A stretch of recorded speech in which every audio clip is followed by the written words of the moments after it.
Okay, so we're live. I didn't even tell too many people I was gonna go live today because y'all know I've been having a lot going on. And as always, we don't need an audience to address what we're going to address. So we're gonna get right into it. While I still remember the points that I need to make sure I make, clarity on. Okay, so for starters, I would like to address how all this came to be, like where the Corey stories came from. So a lot of people already knew prior to meeting me and when they met me that I was already writing books. So this was really not a secret to nobody. Like, it was public knowledge. So that was already letting you know, like, however you perceive this relationship is how it's going to go. And if it's something that I'm going to write about or a lesson that my daughter can learn from, then yes, that's exactly what it's going to be.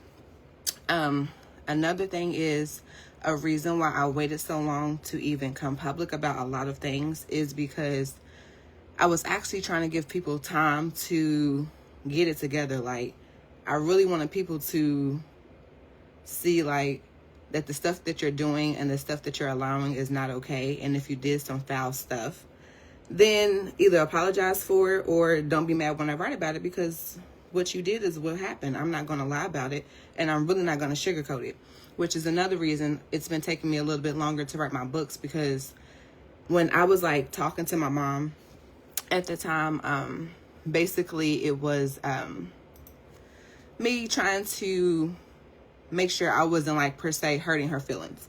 And at that time, that was when I was like going through some other stuff, so I didn't really have time to write.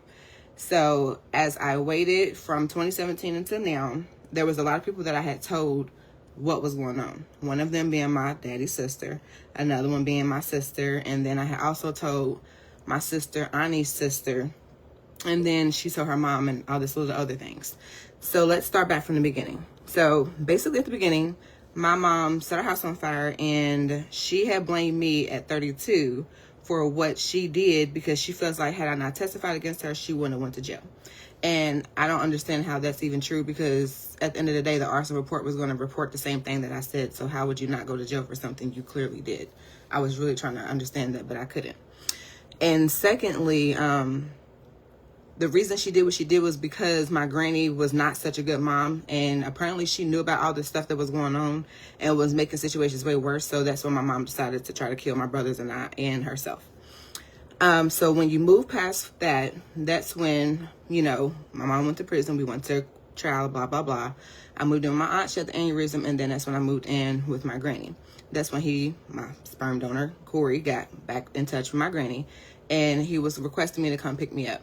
Like, one time we got together and we were going to like a family reunion. We were at like Cox Park, and it was like 20 something kids at the time. So like, I remember my Uncle JJ and them laughing because basically they had wanted him to put down all his kids in the like address book. But the thing was, it was so many of us, they gave him his own address book. And I was like, oh dang, like that's hilarious. But like, all of us had went. That was the first time I had really met like his whole side of the family per se. So then when I started going around him when he had that girlfriend in Indiana, again, I never said that he touched on my sisters. All I said was they were there and my brother was there and we played certain games and certain things happened. And it was in Indiana. I don't know the lady's name. I just know she had 2 daughters and her house smelled like some really fine detergent.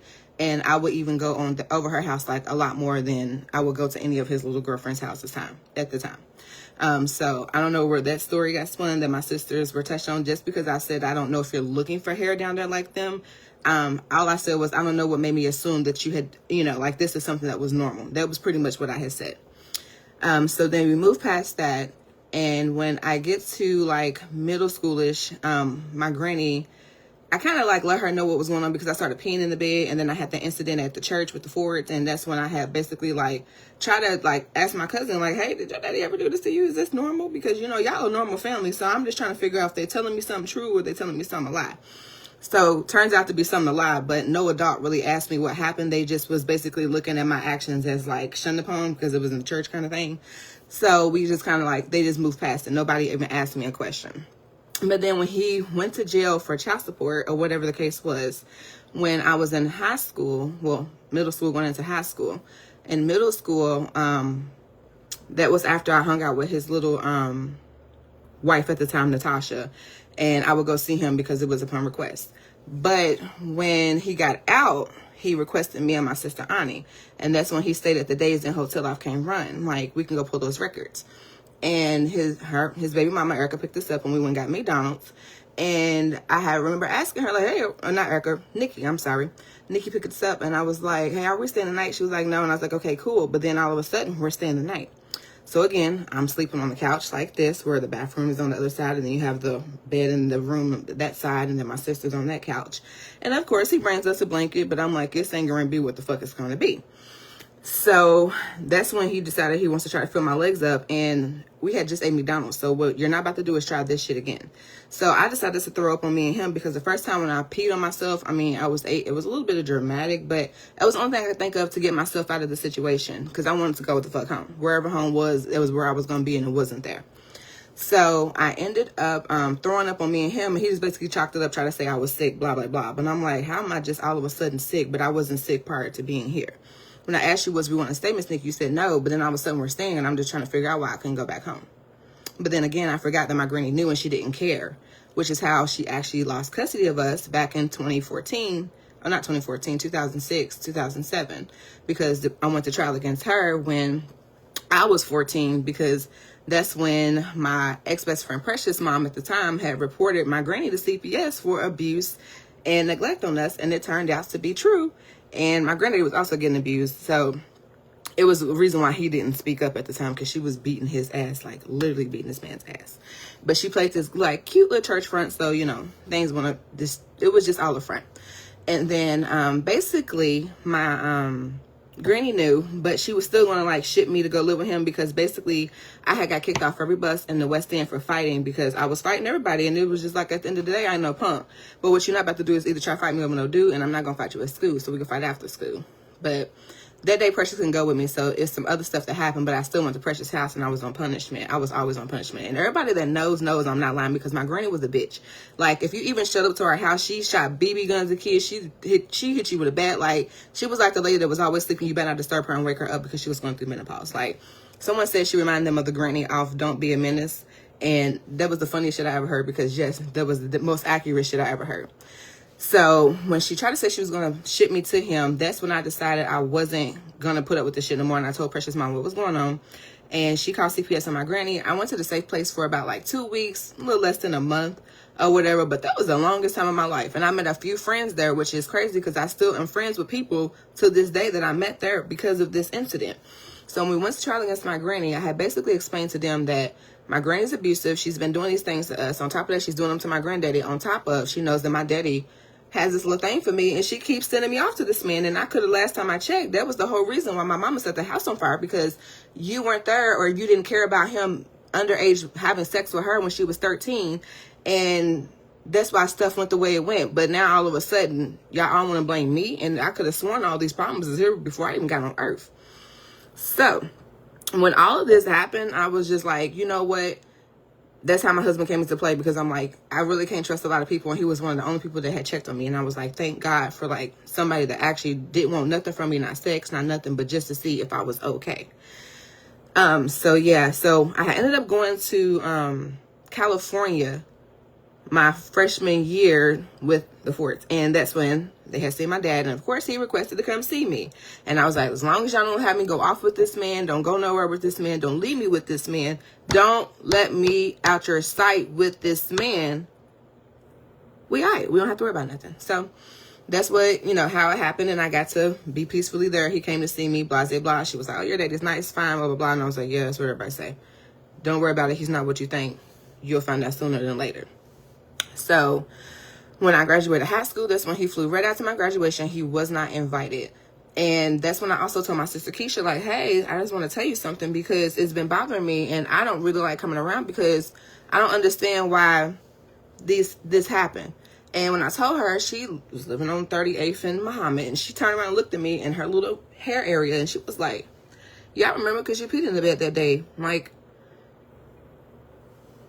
I know I did. And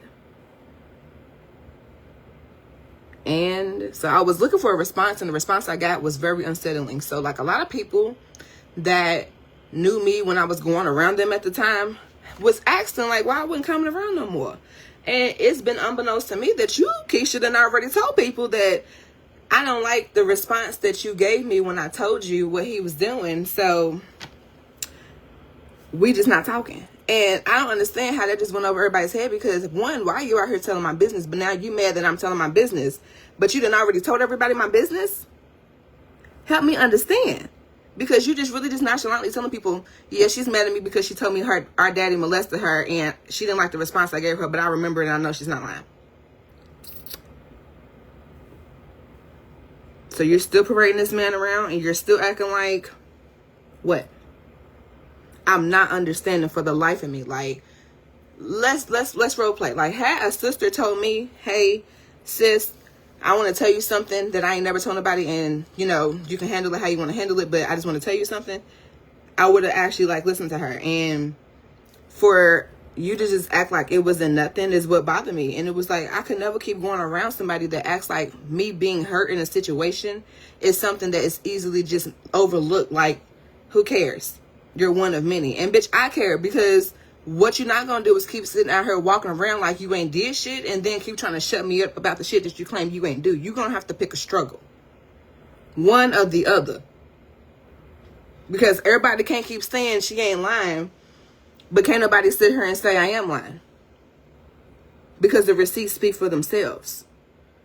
And I mean, I really don't understand how all the women that's reached out to me about being scammed by this man, fiancés and all, whatever, from every state upon the United of States, now y'all all more embarrassed. But at first y'all was all parading him around, same as my sisters, to get likes and views, and my fiance this, my fiance that. But now that you realize that the truth behind this man is he's a monster and he likes to fuck on his kids and anybody else that is in the way, they can be vulnerable because nobody gives a fuck about them, clearly.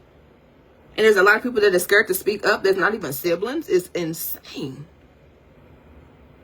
I just really don't for the life of me understand how I'm supposed to be sitting here as a sister and be like, yeah, but that's still my daddy though, and I'm gonna love his dirty ass drawers regardless if he fuck everybody underage from here to Puerto Rico to the Philippines. I guess it doesn't matter because that's still y'all daddy, and that's all that matters.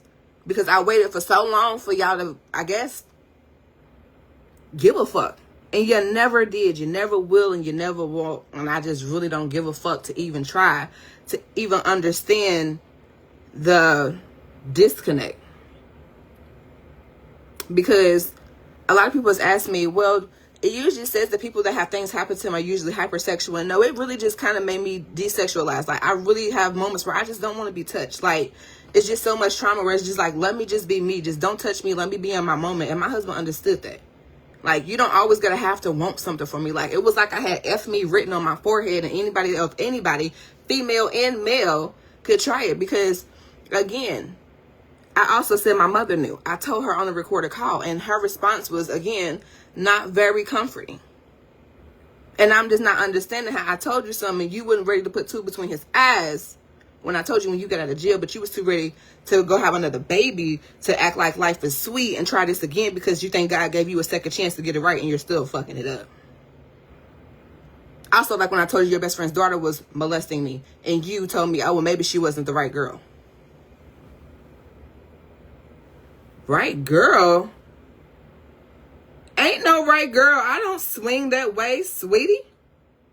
Last time I checked, that was you in the pen. Doing that, I don't do that. I don't like that. That's not my cup of tea. And for anybody's cup of tea it is, that's fine. But I also told certain people, and it's just unbeknownst to me that people already know these things. So how am I coming to y'all telling y'all like, hey, such and such, such and such, and now all of a sudden everybody remembers? Yeah, because I remember I didn't tell y'all, so who's telling y'all? I just now start feeling comfortable enough to speak up. And when I started this, it was really only to talk about my parents and the things that I had to endure because of the things that they did to me. That spiraled into one sister saying, oh, I didn't know, and you can tell your story, Courtney, and all this other stuff. And then Erica says, but you did know, and that you were supposed to hush Deja. Deja told me she really was wanting me to free her and get her out of the situation because she's tired of being in a situation she don't want to be in. And I'm just not understanding, like, how everybody want to be free, but y'all not stuck, right? Ain't nothing to be stuck in. There's nothing going on, right? So it took Deja to tell me that she's seen some stuff going on with Pooh, and that our other sister, Zariah Z, whatever her name is. Sorry, baby. But I can't keep up with everybody's name like he can. And you was peeing in the bed at 8 too, and I also heard this from LaDonna, and I'm just not understanding how everybody's just walking around like this is okay. We just 8 years old peeing in the bed, and everybody just collectively just keep getting wiped by our daddies at 5 and 6 and 7, and you know, next thing you know, he's fingering you, and next thing you know, he's fucking you, and next thing you know, you might have a baby by him. I mean, it just depends on the sister. It's a lot.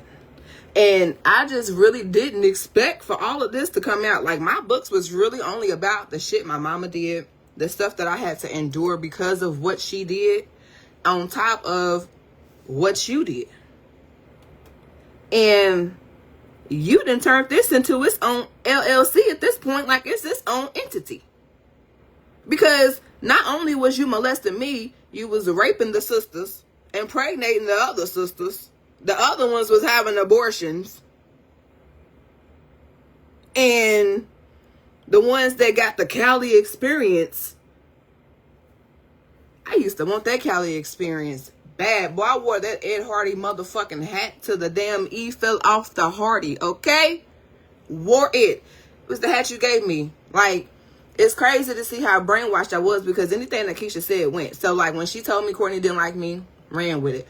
When she told me my other sister that refused to be talked about in this didn't like me, ran with it. Like, I was so damn gullible, because I guess that's what happens when you don't have parents. When you grow up and you just, you know, want to have a sister or somebody you related to give a fuck about you, but nobody does.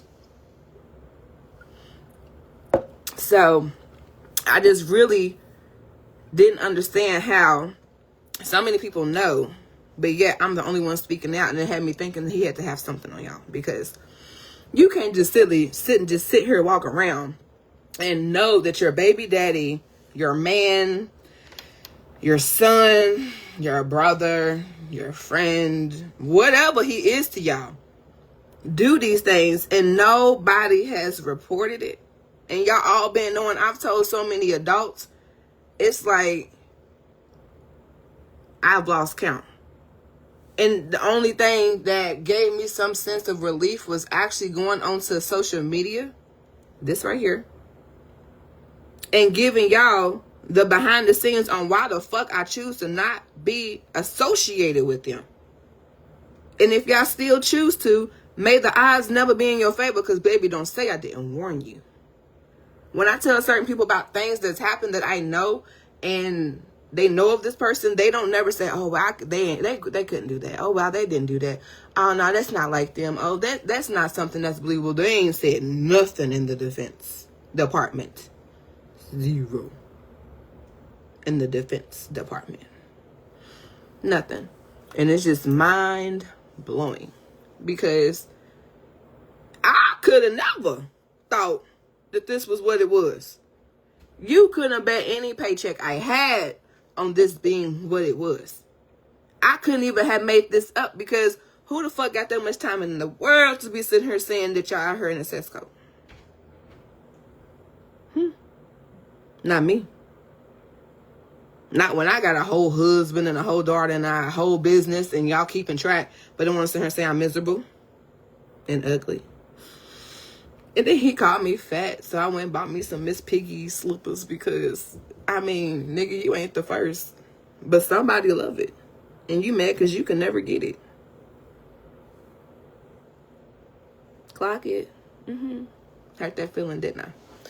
And I really just want to understand why y'all let him get away with it for so long. Like, somebody could have spoke up by now. Like, y'all couldn't have just waited till he was dead. Like, it's ain't, I'm not Tamar Braxton niece Ashley. I wasn't waiting until Gabe died to be like, yeah, let me tell y'all what happened now, nigga. You dead now. Let me go on and tell y'all about him. So that way, when everybody else come out when he died, then y'all can be like, oh my God, she was telling the truth, and I'm going to be like, yeah, go on, move along.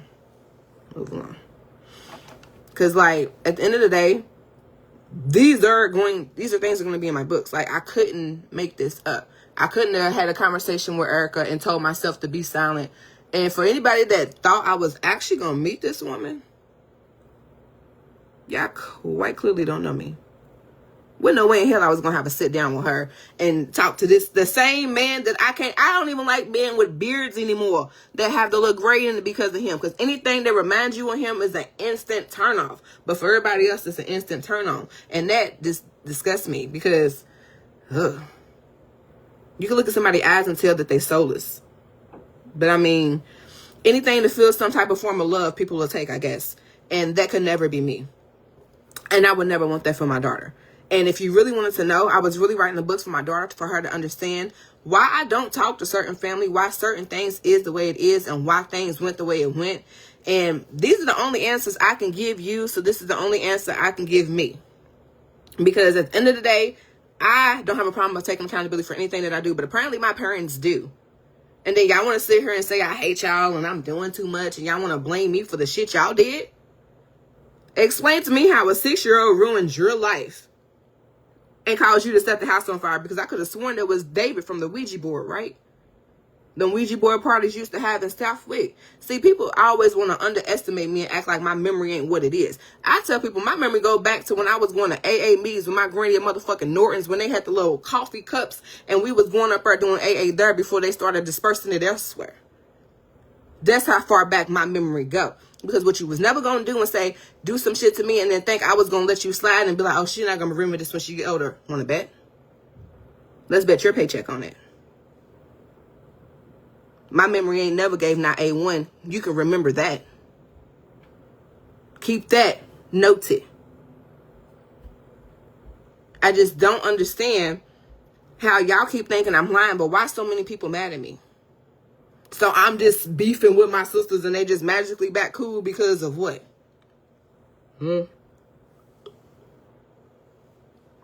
I was waiting. Okay, so nobody got nothing to say. Okay. So yeah, they just magically back cool because I'm the common denominator. If you can't beat them, join them. But the difference is I'm not joining nobody. I never needed an audience. I never needed a crowd. I never needed nobody to stand on my truth and say what I was going to say. The only difference is I knew that when I came out about this, I had to prove without a shadow of a doubt that y'all couldn't doubt me, which y'all still do. But that this is not a game. This ain't made up. The same way people still question me like, oh my God, are you still married? Is the same way I can disassociate the two. Like, I don't have to show y'all everything. I've always been a private person. That's why certain people only knew certain things about my life.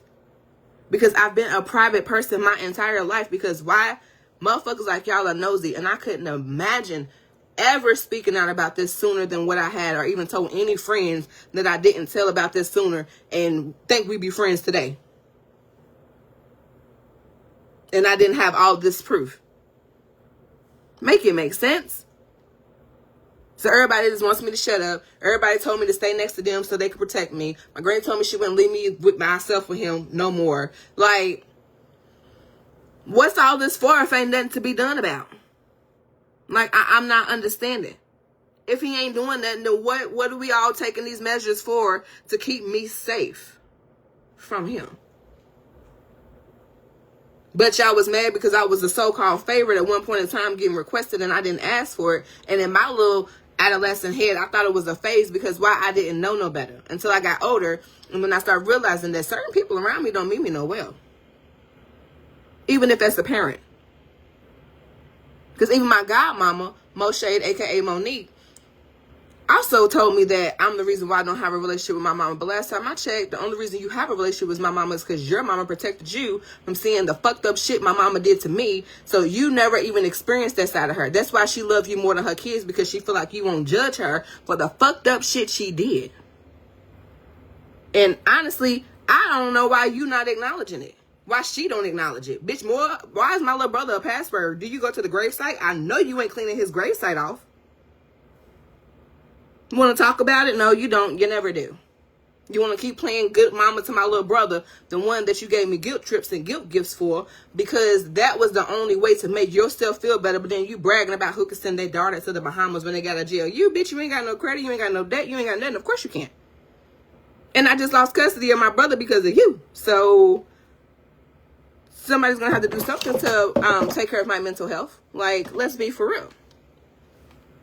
Ain't no way in hell we about to sit here and keep pretending like I caused all these problems and these problems is here before I got here. That's what we're not going to do. Let's start there. All I asked for from anybody was a simple sorry, or let me go tell the right person so we can make sure to get you out of the situation and nobody else has to go through what you went through. But now instead, y'all still sending y'all kids out there to have the Cali experience, and I'm just trying to figure out what the fuck coach shit is going on. Because anybody that I heard had the Cali experience was not it. Y'all was fighting this nigga, putting holes in the wall. He was chaining the fridge. He real big on how you look. That's why he was mad and called me fat. Nigga, I don't give a fuck if I have 8 rows. Bitch, my husband's gonna love every last one of them. Okay? Unconditionally. That's why y'all don't see him. Because he's not to be seen. It's none of y'all business. You like to be seen. That's your problem. That's why you mad, because everybody's in your business. Because why? I came to where you like to be seen at. Hi, nice to see you. It's the only way you see me, because you stalk my page. And then anybody that comments or anybody that writes anything, of course, y'all don't have to keep sending me messages. Yes, it's my daddy. Yes, you could block the page, or you can add him. I don't really give a fuck. But it's him. Because why? When my sisters used to do this, that's how he used to get girls. They used to be like, oh, it's our daddy. And I'm like, oh my God, he's so cute. I'll be baby mama number 81. And then next thing you know, he's in your DMs and y'all out Cali getting raped, molested, or maybe somebody decided to have a baby by him by choice. And I don't know, but they all usually underage. Your baby mamas is younger than me. That's the problem. And you like 50. How the hell you got baby mamas that's half your age? Yeah, I heard some conversations about a few. And I was actually on the phone with a few. Honey, whew. Thought you was lying when you was telling that girl about your baby mamas know what's up. And honey, look, daddy, that's the one thing I'm going to say is you proved me right on that. Your baby mamas have proved you right that they do know what's up. And it's sad. Because I was like, dang, ain't no way. When I did this, I just knew Erica didn't know. But now she knew. She was proud she knew. And I was just like, wait a minute. Then they just start reaching out. All saying they know. And I start talking to my siblings. And some of them will talk to me. Some of them don't. And I'm just like, wait a minute. And then people was looking at our sister niece. And I'm just like, so nobody reported this? Y'all just question it and let it go? That's why they say Kentucky be kissing cousins and we be walking around barefoot, because y'all be proving these people right. I promise you. One thing I was never going to do is let nobody be proved right that I was a statistic. I guess that's why y'all had a hard time believing me, because I refused to come out being like my mama or like my daddy or have a hypersexual attitude or just be out here not giving a fuck and I'll let. Like, I really worked really, really hard on my image to make sure that people thought I had good parents. So that way when you said, oh my God, your parents must have raised you well, and I can correct you real quick, because we never give credit where credit's not due. And my parents didn't raise me. I was a warden of the state. Hell, my granddaddy barely raised me. He barely was raised. I don't know what the fuck. Don't get me started on that. So, like I said, again, one thing y'all can never assume that I'm doing like my sisters is fighting for this man's attention. Because, baby, I never wanted it. That's why it's like, you know how when a man wants your attention, a man wants you, but you don't give him attention. So that's easy. Like, you know, that's like the chase. And I guess that's their thing. And it's like, I don't want it. I don't need it. I'm good without it. Like, when I was getting it, it was not,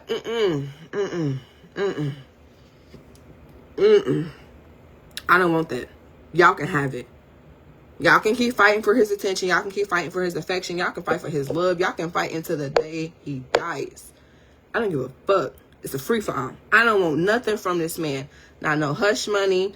Not no sorries. Not no I'm apologizing for all the shit I did. Nothing from this man but a death certificate. Because why do God allow people like you to still be walking around this earth getting as many motherfucking victims as you got kids. I just don't understand. And then y'all want to tell the kids not to talk to me as if I'm the problem. So how am I the problem, but I'm the only one speaking out because you ain't got nothing on me? Is that what it is? You ain't got nothing on me, so that's what it's giving. So I'm the only one speaking out because why would I willingly allow this shit?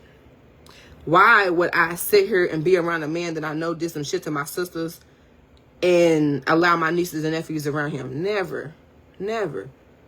Like, don't you go to jail by association and knowing, like, ain't that something like a part of neglect? Something like that. I could have sworn. I would never put kids in harm's way. I would never send a child, female or male, to go anywhere near him. Ain't no exceptions. Ain't no exclusions. But then again, y'all like it, and I don't understand it.